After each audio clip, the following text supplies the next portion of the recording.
So, hello and welcome to this Good Grief School panel discussion, part of the Good Grief Festival. This session is about grief experienced by bereaved children. My name is Debbie Redfern. I'm a family bereavement support practitioner from the UK-wide charity Winston's Wish, supporting bereaved children. At Winston's Wish, we support children, young people and their families when someone in their life has died, as well as offering training and advice to those professionals who support them. I'm delighted to be joined today by Zoe Bassett, and I'll let Zoe introduce herself in a minute properly. Zoe is a young ambassador for Winston's Wish, so welcome Zoe. And also joining us today is Dr. Mimi Tabo. And Mimi, hello Mimi, I'll let you introduce yourself as well. Mimi is a reader in creative writing at the University of Bristol, and I know other things in which I'm really looking forward to hearing about as well, Mimi, so thank you. It probably feels really appropriate to start off with introduction. So Zoe, can I come to you first and tell us a little bit about yourself and what brings you here on this discussion today? Absolutely. Do you want me to explain a bit about my story and connection with Winston's Wish as well at the same time? If you're happy to, fabulous. Yeah, more than happy to. So hi guys, I'm Zoe. It's an absolute pleasure to be here. Thank you so much for having me. It's always great to get the opportunity to speak about death, dying, dead parents, etc., and making it normal, which so often it isn't in the 21st century and before that as well. So I am currently working for another charity called Think Pacific, which is fantastic, and I'm very much enjoying my work there. But I also love my work as an ambassador, a young ambassador for Winston's Wish, which I have been for about 5 or 6 years now. So taking it right back to the 2000, I was about 6 days before my 3rd birthday. My dad was in a mid-air collision, so 2 airplanes colliding, and we lost him, leaving my brother, who was 18 months, myself and my lovely mum. And at the time, obviously, I was 3, had no idea what was going on, knew that I got a lot of birthday presents that year and didn't really understand why, and didn't really have that understanding. And it wasn't until I was about 8 that I remember so vividly my mum turning around and just being like, "Do you feel like you've got an apple stuck in your throat?" And I was like, "Mum, obviously I didn't quite say it so eloquently, but you hit the nail on the head there." And that was the point where she realized that I actually needed to go and maybe see someone or have external help. So initially went through some counselling, but my mum came across Winston's Wish, which we were I count my lucky stars, so blessed to have come across because they really changed the game for me. So my brother and I, aged about 8 and 6, went to one of Winston's Wish camps, which are a weekend where everyone there has lost someone. So they haven't always lost their dad, but including the practitioners, all of the guys who help, camp leaders, I don't even know their backgrounds or official titles, but I just remember them having lost someone. And for the first time ever, I was normal, which was fantastic. So as a result, anything that I can do to get involved with Winston's Wish, I always do. So as I said, absolute pleasure to be here today. So we thank you so much for getting straight in there and just being so honest and open, because that really kind of opens up the discussions for us, but also for other people. So thank you. And there's lots to pick up on there. I'm sure we'll come back to some of that in just a moment. Mimi, please introduce yourself to us and to those watching and listening. Hi guys, so I'm Mimi Thibault. I'm an academic in creative writing at the university, and I'm an author, and I mainly write for teens, so people between the ages of say 10, 11 and 14, so early teens. When I was 14, I died in a car accident. I was dead for 8 minutes. And I spent most of my high school years in hospital being patched back together.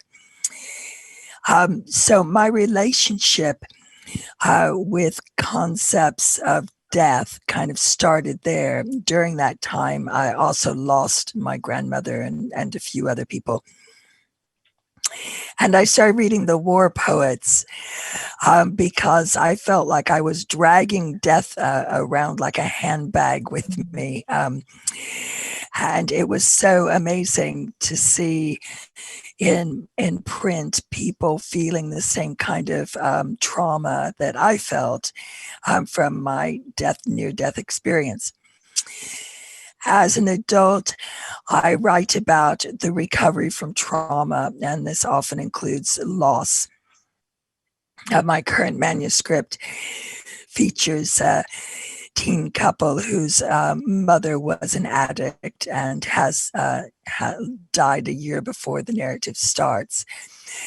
And I'm often talking about, where does that hope come from? How do people carry on? How do the most amazingly resilient people on earth, teens and children, find it within themselves to heal? Because I firmly believe they heal themselves. They get a little bit of help, but they do it themselves. So that's what my work is about. And yeah, I really enjoy doing it, and I enjoy going into schools and talking to young people about their experiences. Well, we're lucky to have you as well, Mimi, because you've got such a deeply personal experience that you're bringing into this, which helps bring the discussion to life. Well, thanks so much for having me. It's just, it's a subject that's really close to my heart as well. And, love being with people that can talk about these things without wincing. And there's a few themes through both of your stories which really stand out to me as sort of having some similarities, and that is hope, which as a charity that's what we try and bring and show as a possibility as well.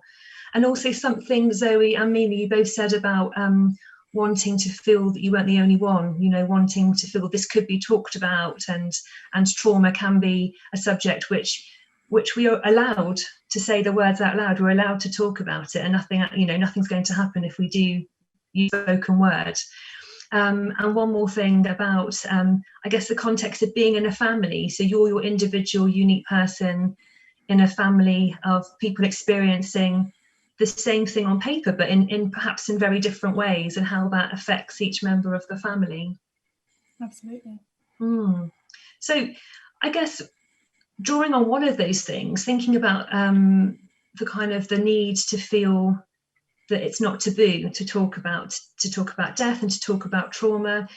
Zoe, you mentioned that sort of the turning point for you was realizing that it wasn't just you weren't on your own, and that a safe space for you to be able to start having those conversations, which perhaps people find really difficult, actually.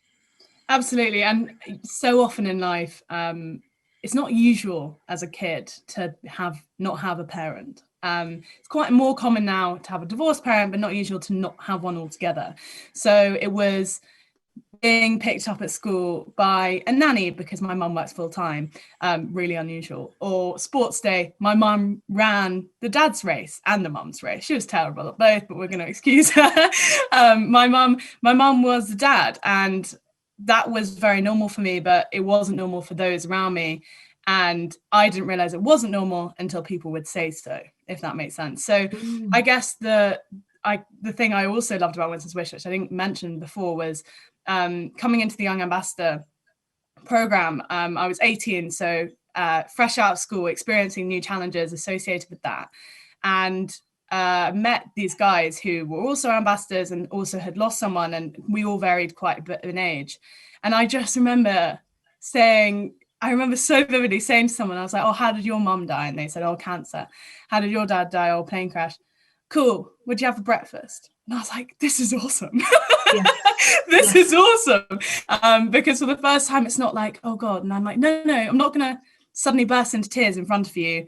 I am very happy to want to talk about it. I don't mind talking about it. And people just freeze and they panic. And so for me, any opportunity where you're just going, no, they died. They're dead. They haven't passed away. They haven't gone somewhere else. They've died. And that's kind of, people don't like using those harsh adjectives. Unfortunately, within our family, we're very much, my mum always says, my husband was killed in a mid-air collision. People are struck by the frankness of the speech in terms of saying killed or died.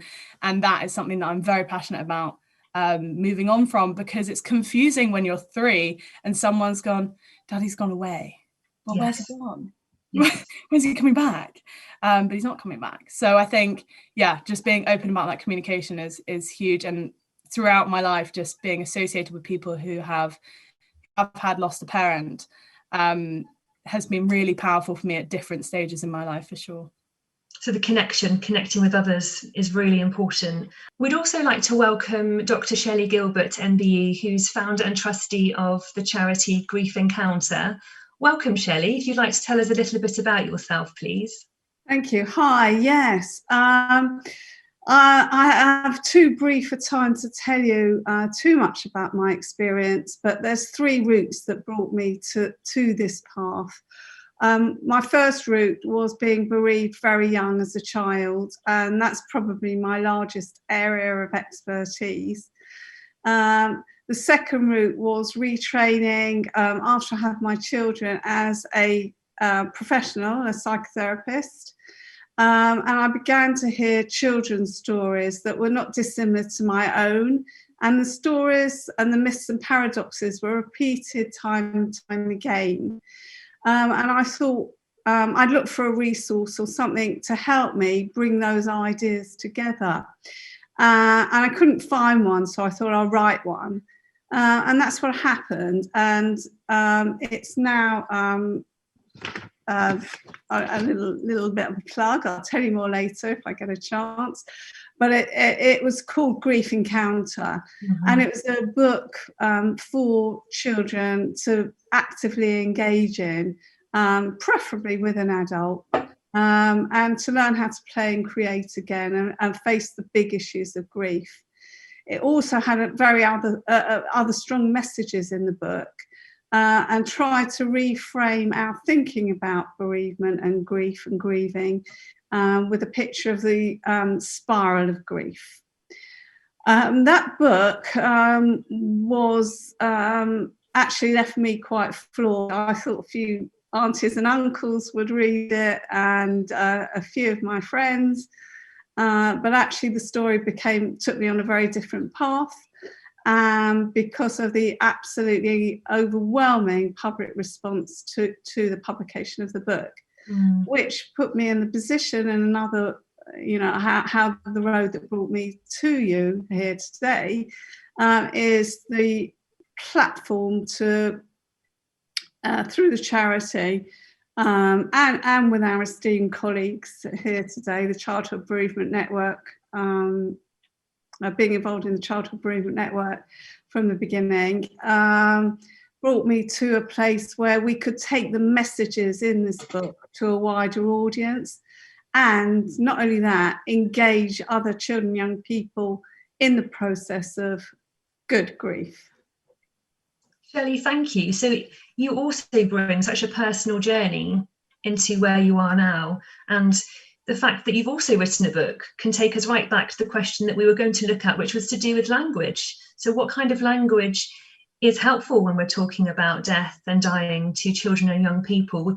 We've sort of touched on the fact that sometimes people tend to avoid those words because they're scary or they're upsetting or they don't know if it's the right thing to say.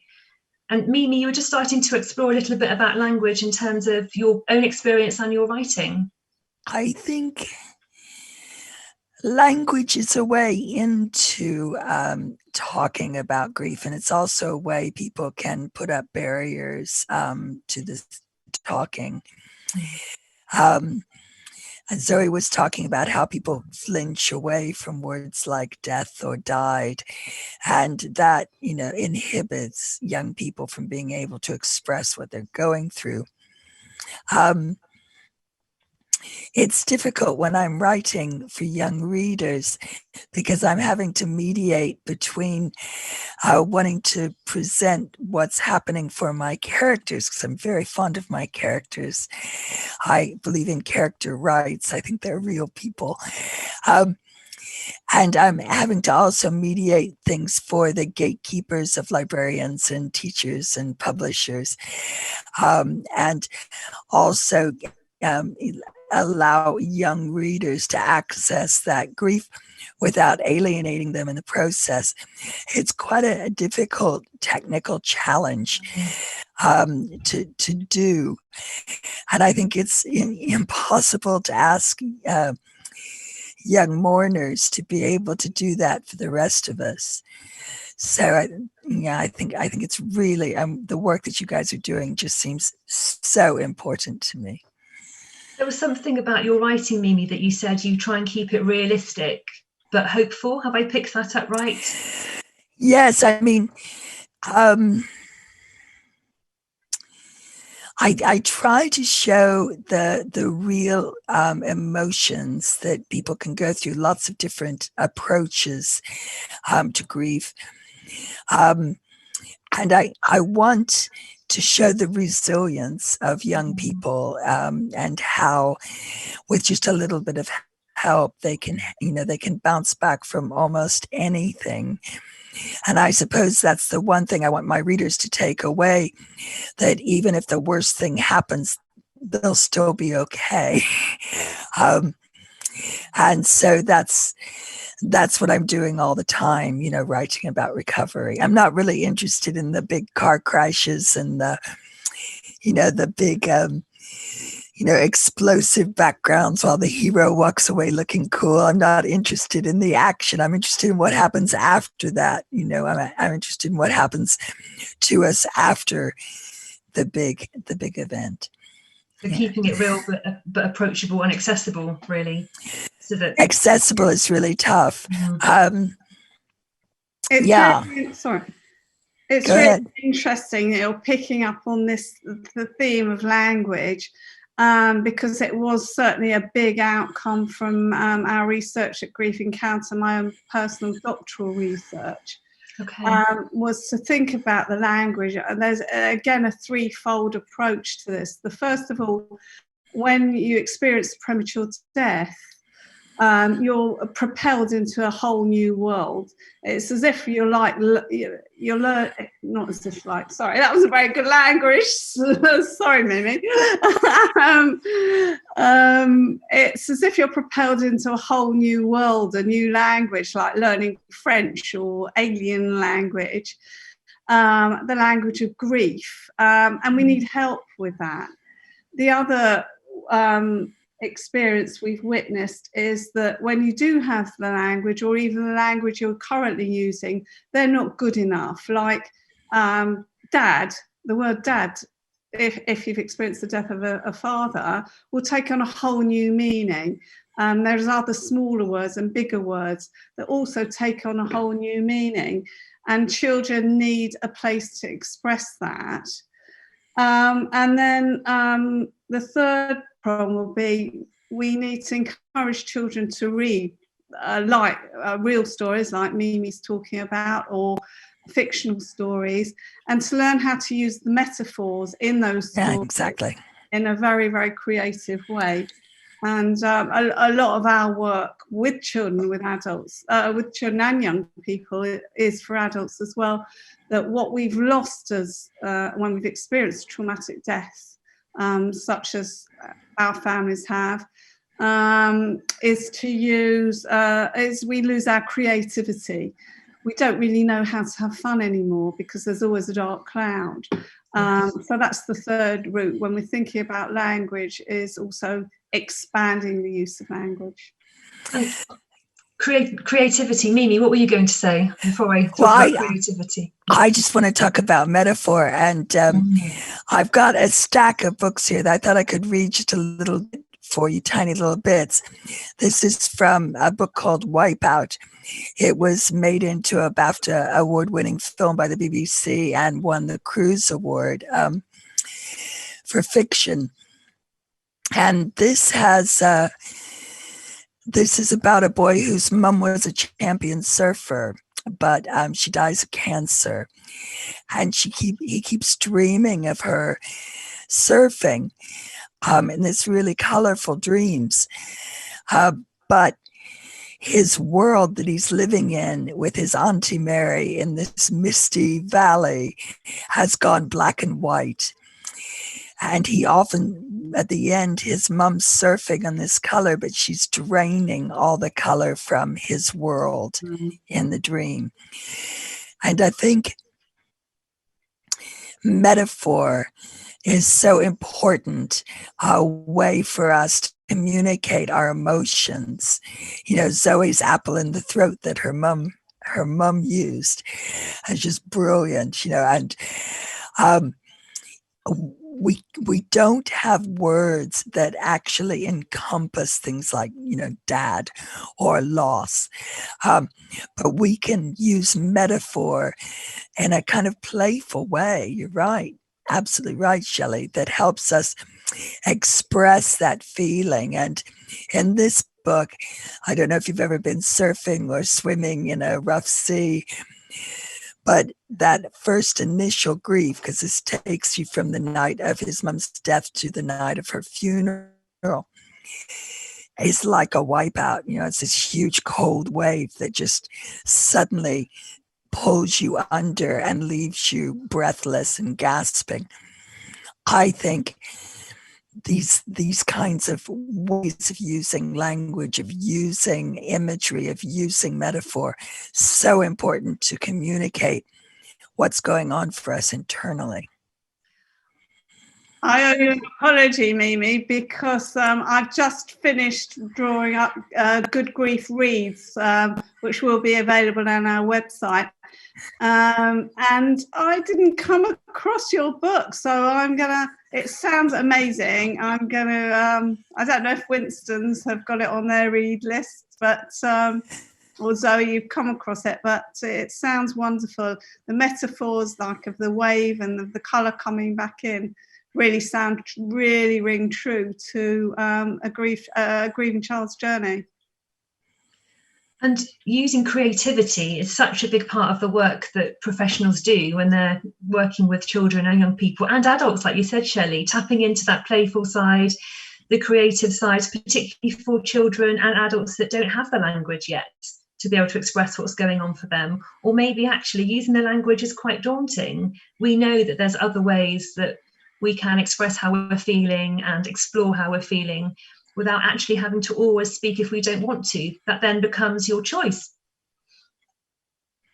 Zoe, in terms of what you did when you were on your journey as a teenager, and when you were a little bit older and you met other young ambassadors and you said you could share your story as and when you wanted to, and it came quite easily for other people to share theirs.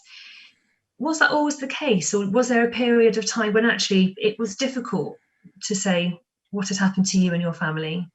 Yeah, absolutely. I think I don't necessarily think sharing my story has ever been a trouble to me, and I'm so blessed that is the case, because I think by being able to share my story, it just I hope it shows that people can get to this stage.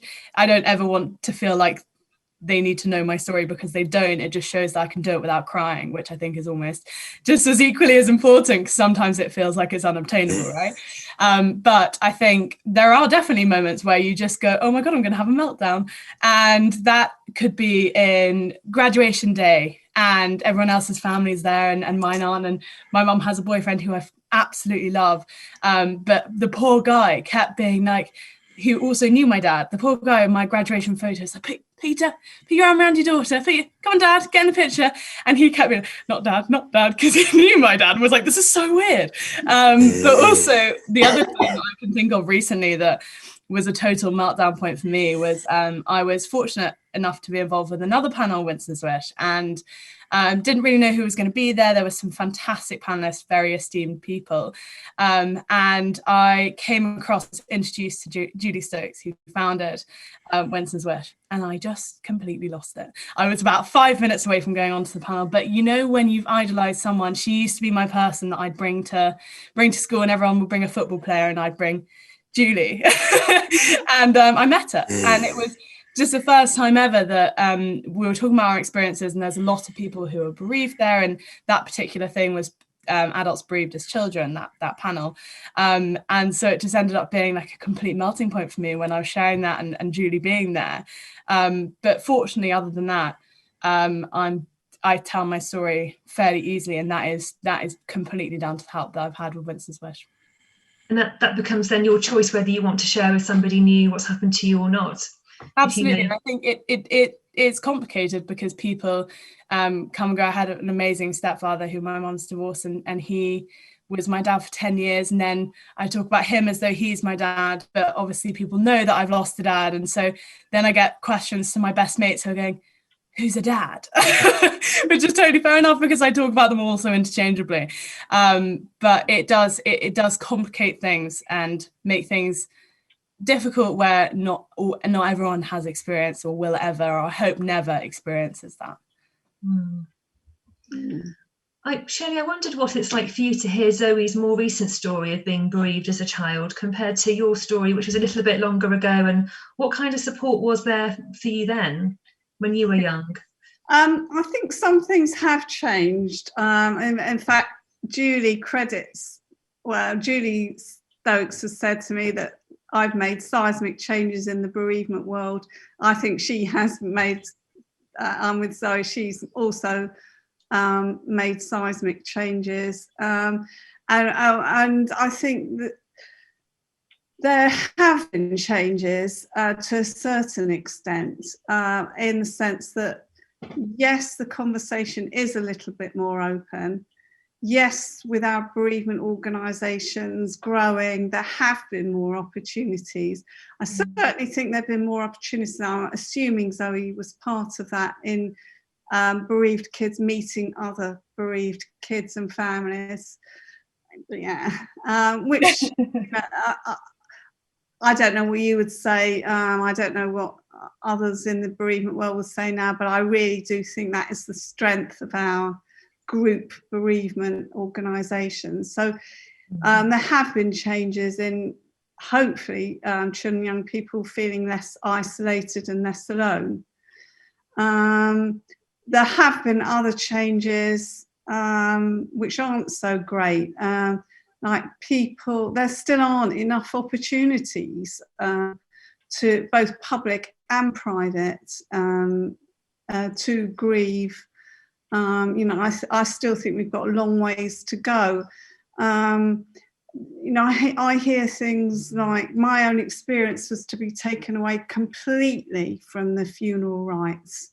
For reasons they wanted to protect me as a child, and people say, well, it's much better now, and it is and it isn't. We were I don't know who could see what of the panel, but we're all nodding and shaking. It's it just highlights to me that whatever we do, grief's going to bring huge paradoxes, both consciously and unconsciously.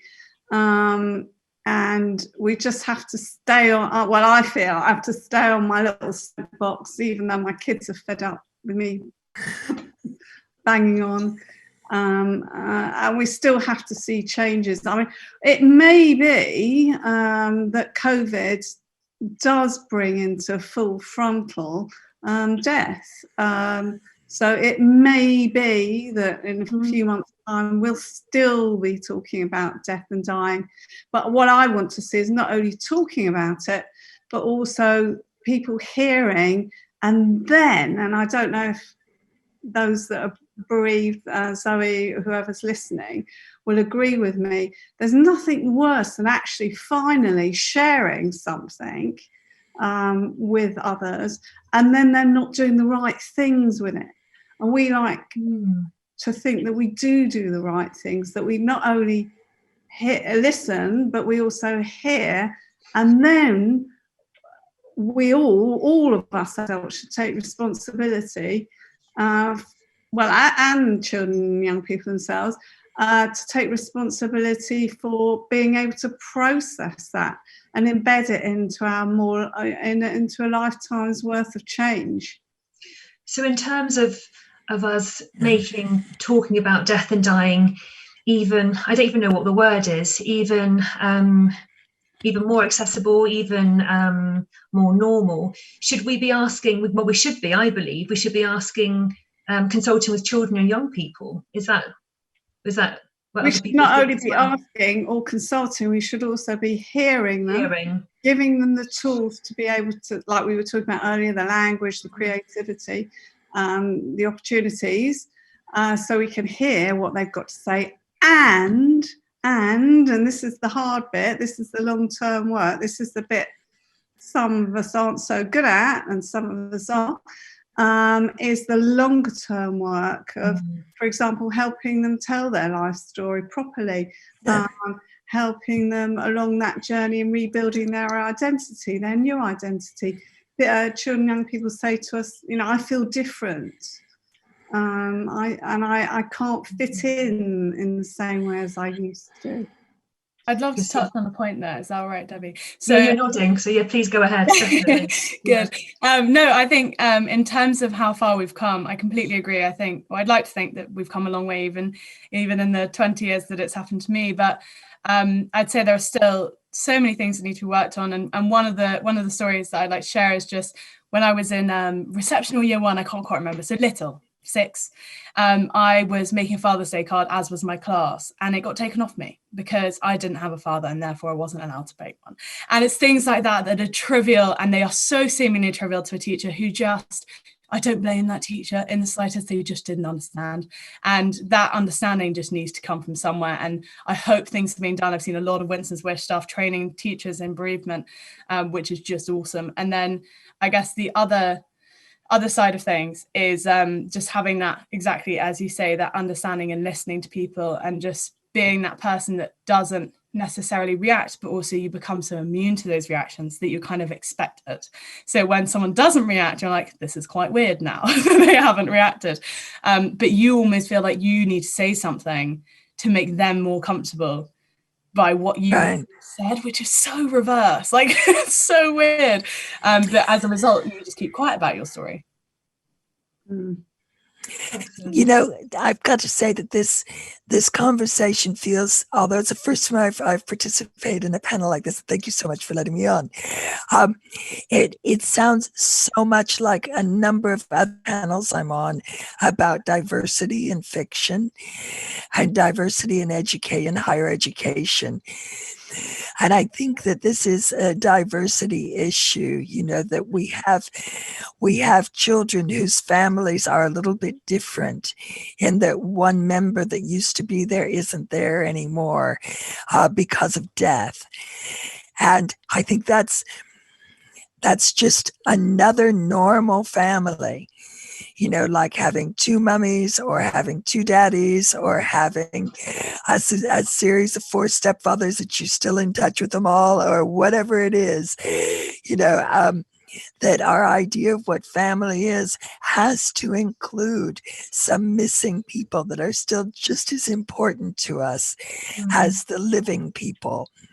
And then, you know, my idea of characters' rights, we have to have rights for the dead as well. And I don't mean R-I-T-E-S, I mean R-I-G-H-T-S, that they're still a part of our lives and that we still have them.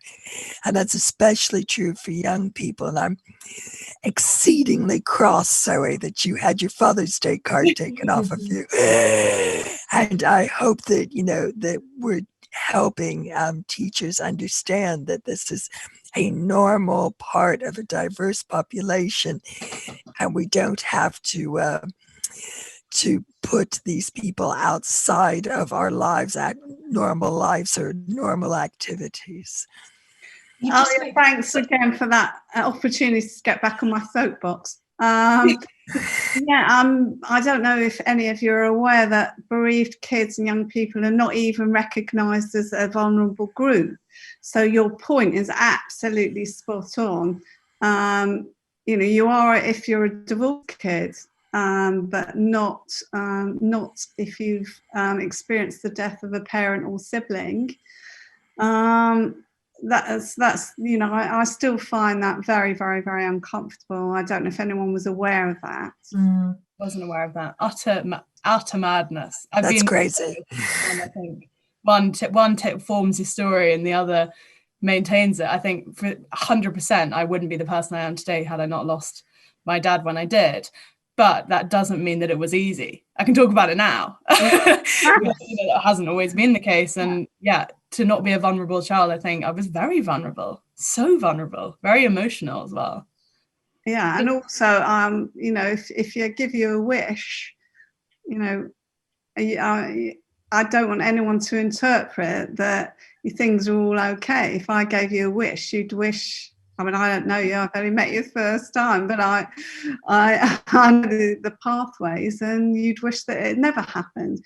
You know, we are better people. We're stronger people. We're much more empathic. We're much more understanding, and we value life. You know, we learn to value. We've only got one life, and you sure as hell have got to live it.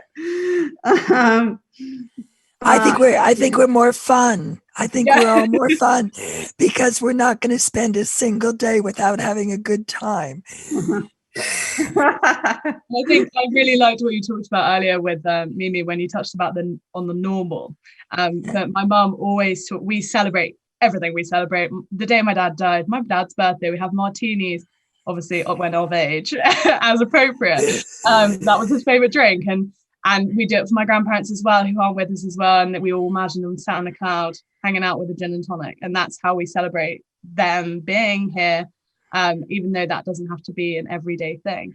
But it is, my mum always communicates this normal. She says it's a new normal, it's our normal. And for me, that's given me so much rest in life, because there are so many opportunities for things to feel not normal.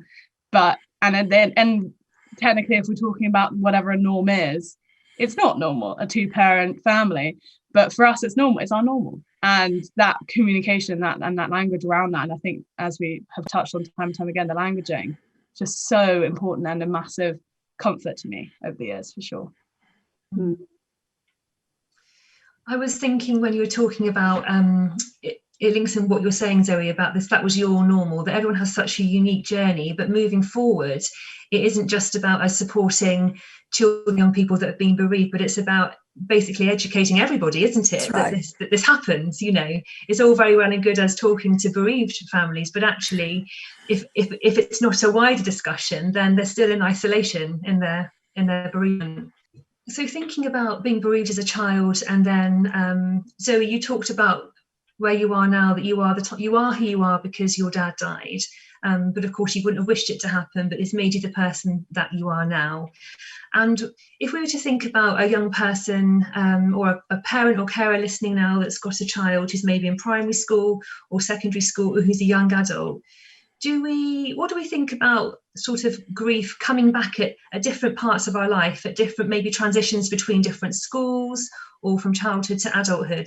What are people's thoughts about that? So I think for me, it's I like to think that I come across, I think falsely, you get the interpretation that I come across healed in a sense, and I don't think that is the case at all. I think, as everyone's mentioned, it comes back to bite you in ways that you never expect. And for me, it's when you least expect it, because I never expect to have that complete wobble, because I felt that I really dealt with it or came across a huge mountain when I was that much younger. However, don't want to talk on behalf of him, but my brother is 18 months younger than me, so we were very similar in age when it happened. Wasn't really that fast. I mean, obviously it was fast, but it wasn't really that fast over the years. And it wasn't until he was about 20 that he rang me up at uni and went, I'm just having the toughest time ever about this whole, like, the fact that we don't have a dad. I feel the pressure of being the man of the family, and I feel this pressure and I feel that pressure. And it was fascinating to me, because it was an experience that I completely missed, because social norms around that wasn't necessarily appropriate for me, whatever social norms that look like or are. So that was fascinating in terms of that, like, difference. But I went to, as I said, I was part of this panel for adults bereaved as children, and there was this one lady there who will always stay in my mind. She had 2 babies with her, real babies, and she'd lost her mum, and her question to the panel was, I've lost my mum and I don't know how to be a mum because I've lost my mum. So I think it is just, nothing I could have said would have helped in that situation, but it's just realizing that there are times in your life, stages in your life, and I know I've got so many hurdles to battle ongoing, I have no doubt, that will come back and just surprise you. And sometimes they'll surprise you for the better. It's not always bad, but it's definitely not to say that bereavement is going to be healed or be stuck in one place, because it is an ongoing journey, for sure, that you've just got to live with and normalize. So in terms of this discussion being about childhood bereavement, what we all agree is that childhood bereavement is not just about childhood. No. Yeah. It becomes part of your identity, doesn't it? I mean, I lost my dad. I was 18 when I lost my dad, but I had to make the decision to turn off his life support because my stepmother didn't want to do it. And it was a really interesting kind of pain. What I noticed going through life now that I'm 60 now is I'm older than my dad was when he died. And when I got to the point where my dad had broke up with my mother, I started noticing that I was having a problem with my relationship. When I got to the point where my dad died, I felt this incredible nihilism about my life. And it always took me way too long to make the connection between those things. But I think what happens is that bereavement becomes part of who you are. And the more you can kind of accept that and realize that that's always going to be part of you, I think the better you get at handling it. But I think as a human, as a character, as an individual, it's just part of what makes you who you are, and you can no more get rid of that than the color of your eyes or how tall you are. I could see you nodding, Shelley, as well when Mimi was talking. Yeah, for sure. And that's why we like to bring people together, because although everybody grieves differently, there are common themes which do bring us together. And certainly lots of fear around when we reach that age that we never thought we were going to reach of a parent is a very common theme. And also just to bring together what Zoe was saying as well about grief and yourself about grief. That's why I put forward this picture or this theory of the upward spiral, because it fits much better than these nice, neat stages. Grieving never is a nice, neat stage. People need permission to grieve. Over time, and grieving is not over in a day or a week or a month or even years, as we were discussing. But that message also has to be carefully handled, because, for example, I don't think it was actually me, but someone very close to me said to a widow was, if you think you're feeling bad now, it gets worse. So we don't kind of want to say that. But I have also said to a widow who said to me, Kelly, it's 6 months on, I feel worse. And I go, good. You go, well, what kind of a grief counsellor are you, saying that you're pleased that I'm feeling worse? No, I said, no. What the message I'm giving you is I'm pleased you're feeling. As Zoe was saying, that you're not stuck.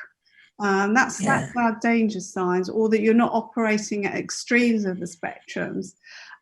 So it's better framed in the picture of a spiral of grief.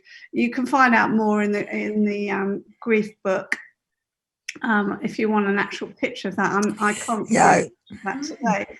It would be helpful. But anyway, it's about starting your work in the phase one, in the traumatic part, in the black hole experience, and then gradually moving around. And we added the word upward because we don't have a victim mentality, do we? No, we want people to go down, we want people to swim. So you move round the spiral, and it's really okay, like Zoe's saying about her brother, about Mimi was saying about feelings about her dad, that it's really okay. It took me 30 years to say that I still cried when I looked at Mother's Day cards in the card shop. I wasn't able to buy one, and that still hurt. And that still. But now, Zoe says, go and buy that card and have a martini. Well, that'll be written on my gravestone. Go and buy a card and buy a martini. and keep a sense of humour. I mean, you really, that's the key to me as well. We do laugh a lot. It might seem an odd thing to say, but we do like.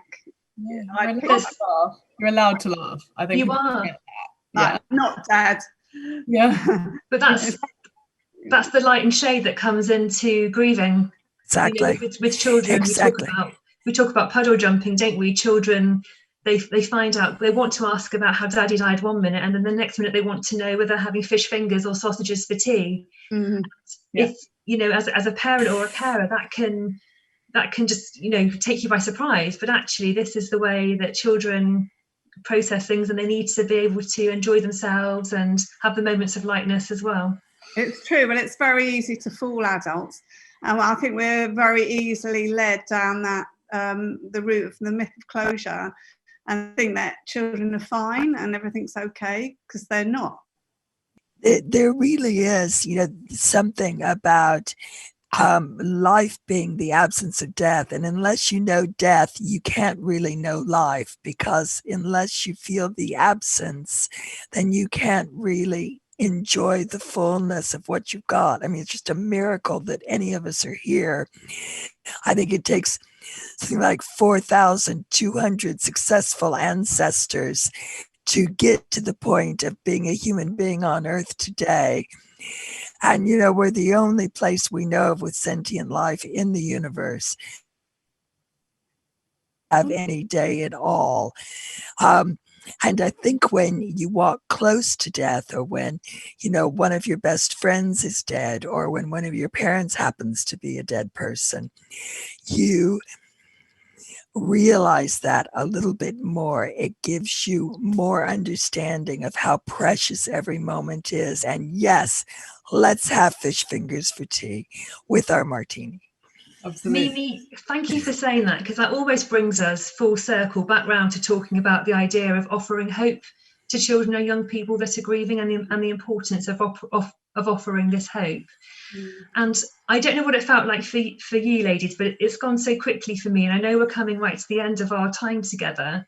And I know there are links to Winston's Wish and Grief Encounter, Shelley, and also I think to other speakers on the Grief Festival website. So if people want to find out more, they can have a look.